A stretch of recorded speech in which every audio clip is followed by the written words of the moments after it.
3, 2, 1. Le bonjour. On est au 5e vidéo. Ça fait longtemps. Ça fait déjà 1 an.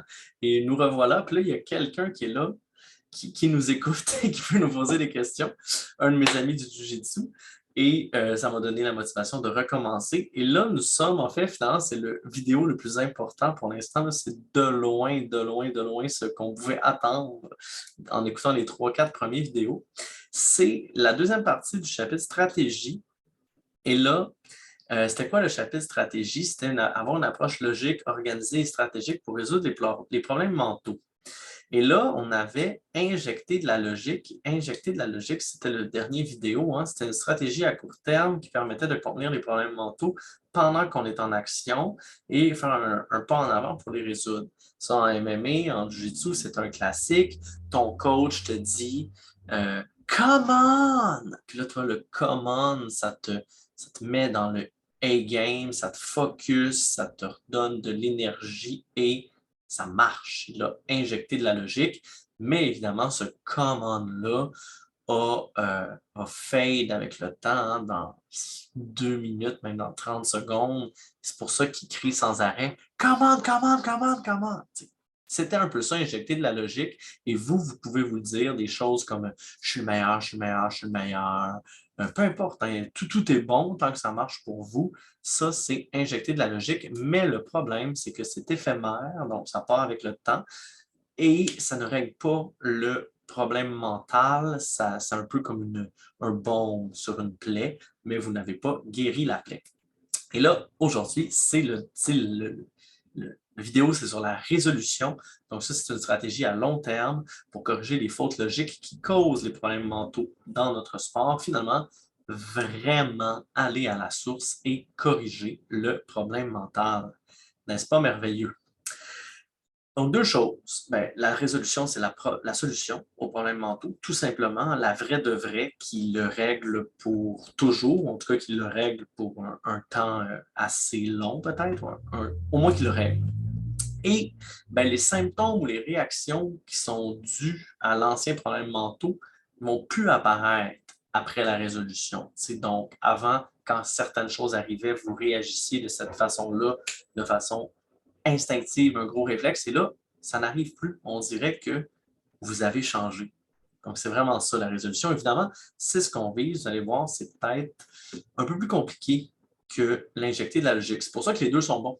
C'est qu'en plein milieu d'un combat, vous ne cherchez pas du tout à régler votre problème mental pour toujours. S'il n'est pas encore réglé, bien, ça tombe bien. Vous avez des injections de logique qui sont faites pour ça, pour le modérer.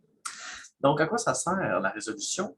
Quand vous n'avez plus un problème mental, vous avez libéré de l'espace mental, puis là, ça peut augmenter votre concentration, ça peut augmenter finalement la place de votre mental, et ça avec des choses comme vos stratégies, vos plans de match. Quand vous êtes stressé par un problème mental qui prend beaucoup de place, ces endroits-là, ben, ces choses-là, comme le plan de match, les stratégies, ben, ils ont moins de place. Donc, on ne veut pas, finalement, on veut enlever les parasites. Il y en a beaucoup. C'est ça, faut vraiment, je vous le répète, si vous n'aviez pas compris, là, je veux juste être sûr qu'on est sur la même longueur d'onde. Vous avez plein de problèmes mentaux, moi aussi, tout le monde. On est bourré de leaks mentaux. Si vous ne les avez pas encore découverts, c'est à cause que vous ne les avez pas cherchés, c'est pas parce que vous n'en avez pas. Puis ça, c'est vraiment important de se mettre là-dedans. Là, on n'est pas du tout, moi, une petite affaire, puis sinon, je suis top-notch. Pas en tout, parce que la seule façon d'être top-notch, c'est de les avoir travaillés et justement, vous avez conscience de tous vos problèmes mentaux, puis vous les travaillez, vous avez des solutions, des actions de logique, vous avez fait de la résolution, vous êtes rendu là. Donc, nécessairement, si vous n'êtes pas rendu là, il y en a tellement que vous ne les savez même pas encore toutes. Donc, il faut se mettre dans ce mode-là d'humilité, de se dire, ben, c'est probablement le cas puisque c'est pas mal probablement le cas. Sinon, comme la chenille l'illustre, votre meilleur devient encore meilleur. La chenille, c'était l'histoire c'est la loi normale finalement. Et quand tout augmente, ben, votre meilleur de vous-même est évidemment aussi meilleur. Donc, c'est la même histoire.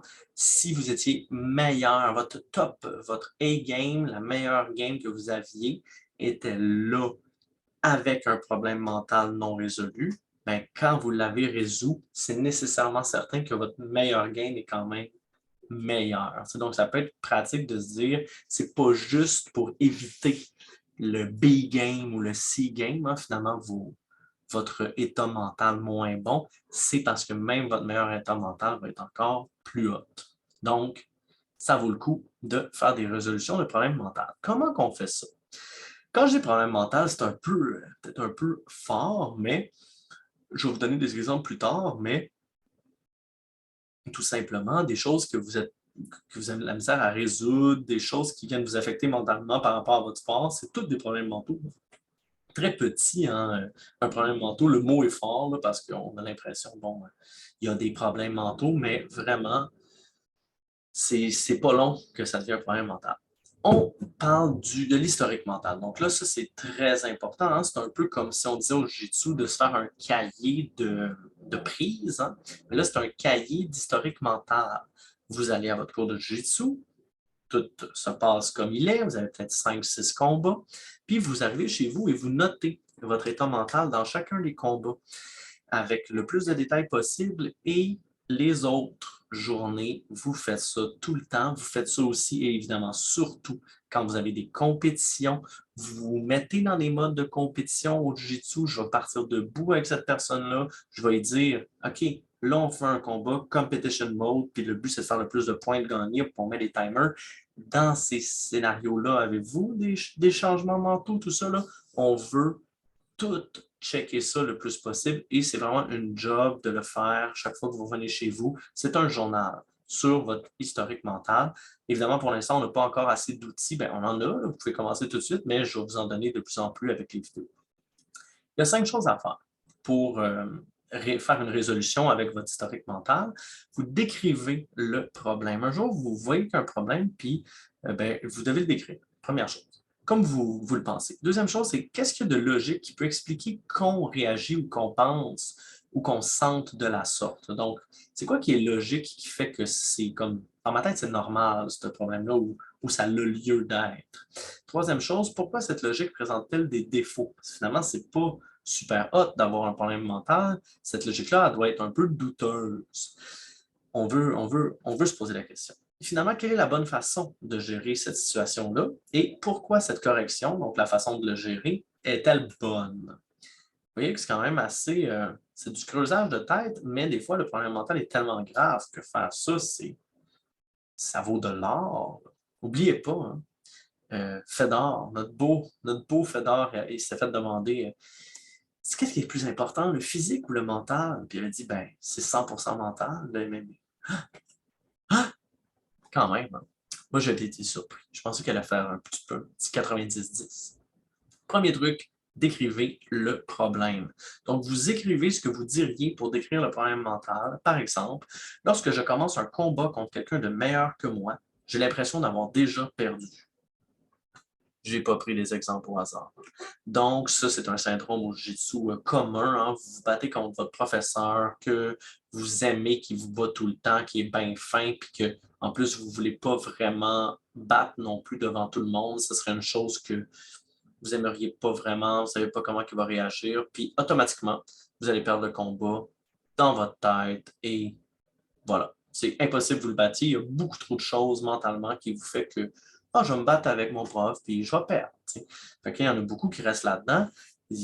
Moi, j'ai quand même des belles histoires avec ça de monde là, qui sont extrêmement bons. Là, puis pendant 12 ans, ils ne m'ont jamais battu. Puis genre, je trouvais ça drôle. J'étais comme, mais voyons, il y a plein de fois, là, ils faisaient juste peser, puis ça marchait, mais c'était non. Ça, puis ces gens-là, d'un sens, ils m'en parlaient, ça leur tentait de me battre.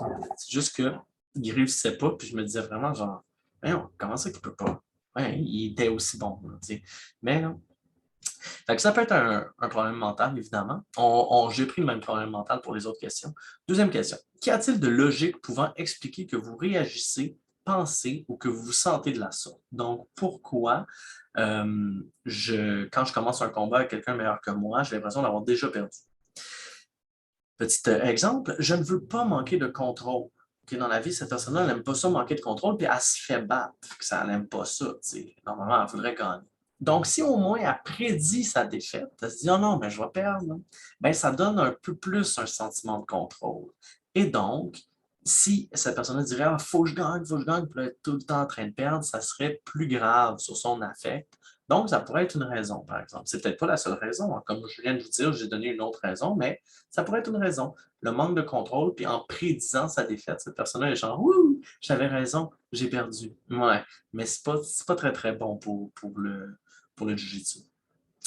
Troisième chose, pourquoi cette logique-là présente-t-elle des défauts? Donc, la logique de manquer de contrôle, elle n'est pas réaliste. Elle nuit à la victoire de la personne. Elle est une conséquence d'un manque de confiance en elle, hein. Cette personne-là ne veut pas manquer de contrôle, veut le plus de contrôle possible jusqu'à parier sur sa défaite. Et elle est peut-être une compensation de confiance en soi, hein. Il y a beaucoup de gens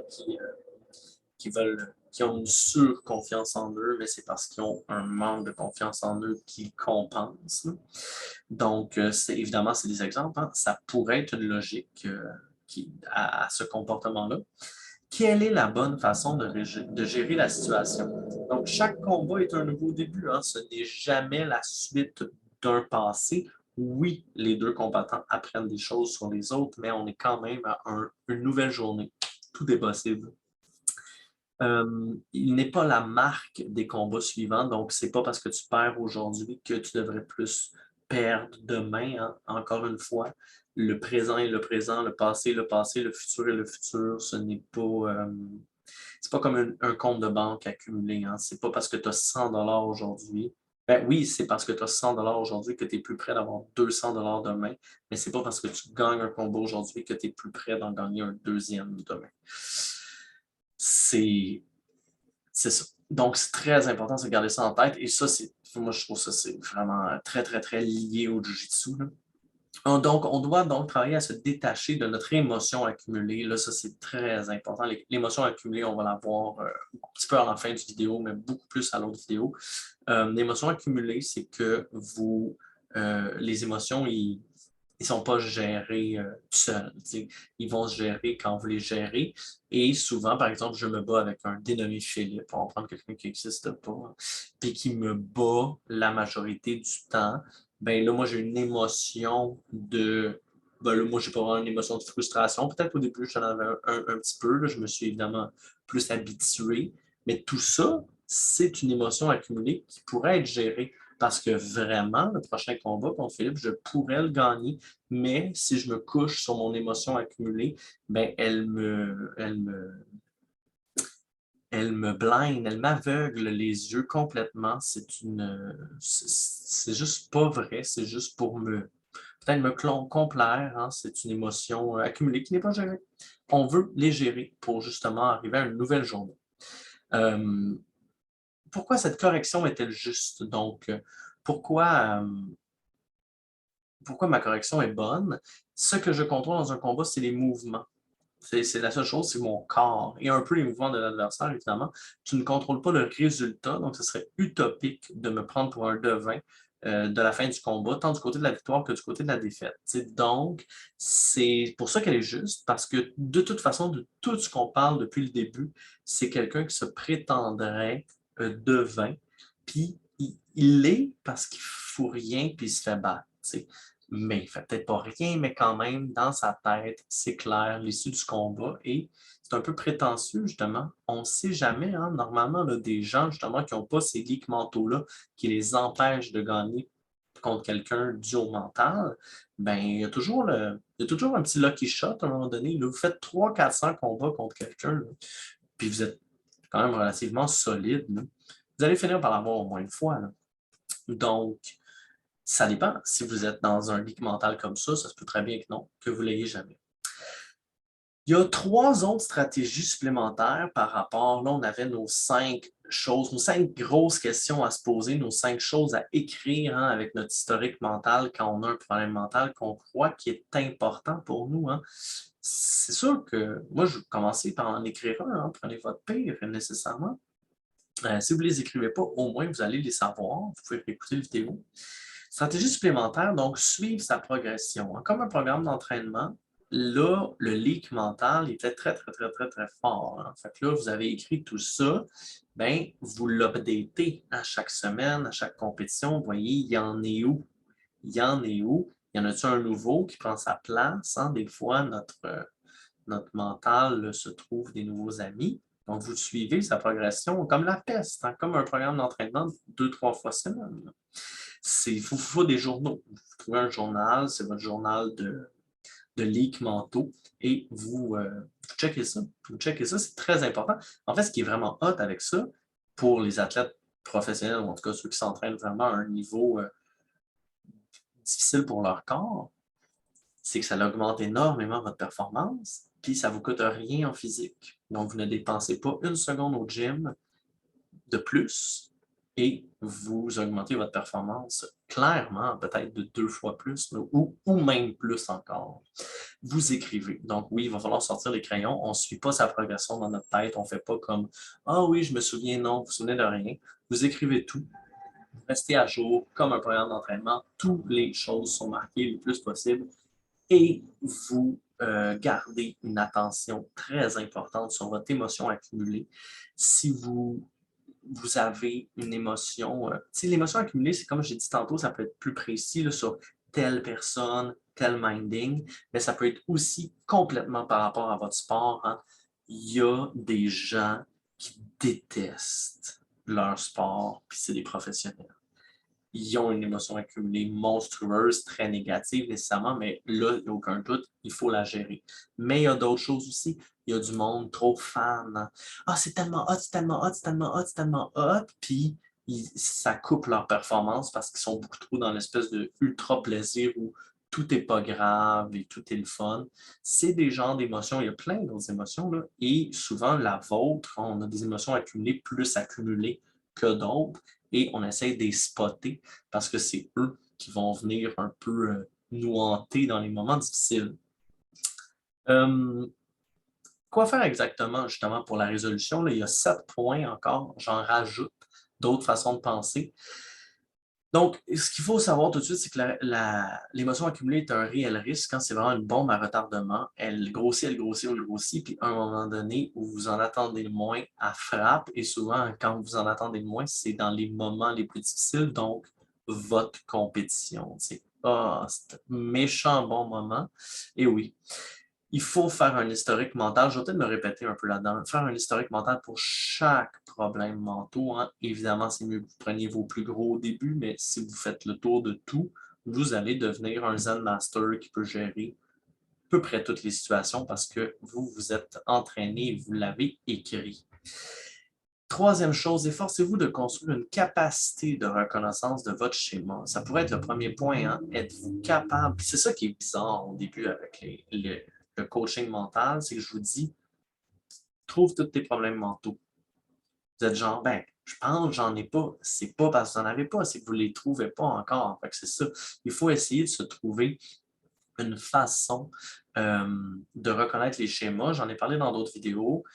Vous essayez de trouver au début c'est quoi votre A-game, votre jeu A, là, finalement, quand vous êtes le meilleur, la meilleure.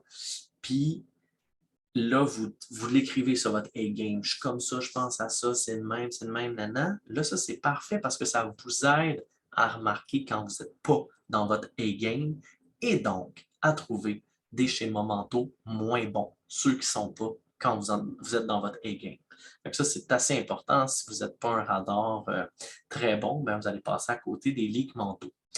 Vous réécrivez le passé, donc c'est pas avant, ben, c'est comme une façon de fonctionner. Là.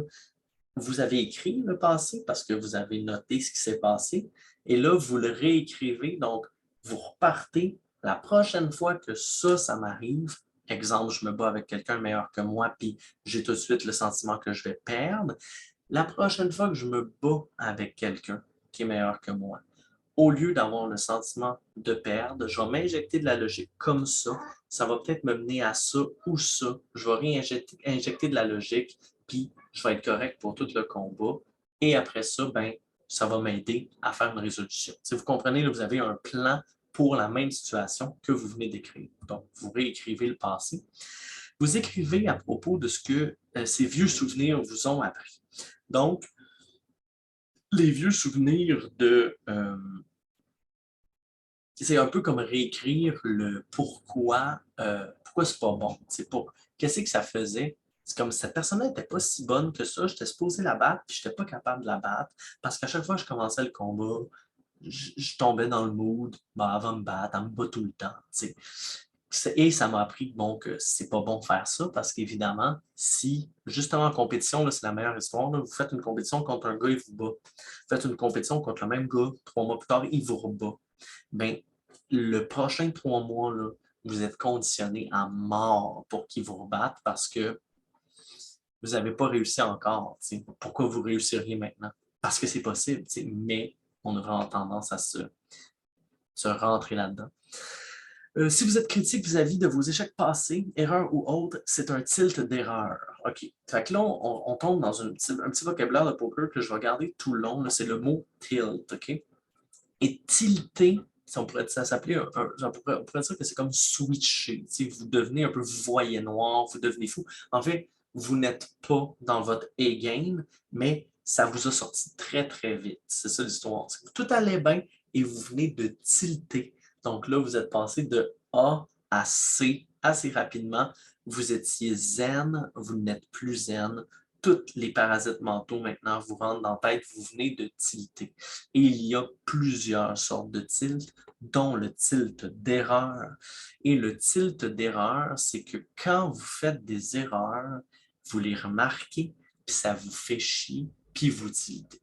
Donc, là, c'est intéressant de se dire que si tu es critique par rapport à tes échecs du passé, tes erreurs ou autres, ben, c'est pas un tilt d'erreur. Il ne faut pas faire un tilt d'erreur, donc il ne faut pas commencer à trouver que c'est malheureux de refaire le même leak mentaux parce que tabarnak, ça fait 3 mois que je travaille dessus, puis je ne suis pas capable de le régler, puis il est encore là, puis je suis une larve, puis là, ben, c'est encore pire. Hein, parce qu'évidemment, c'est un nouveau leak mental, le tilt d'erreur. 7. Ne vous dites pas que cela ne devrait pas arriver ou que cela devrait être déjà résolu. Hein. C'est long, c'est très long. Ça peut prendre des années, ça peut être éternel, les leaks mentaux. C'est une grosse job.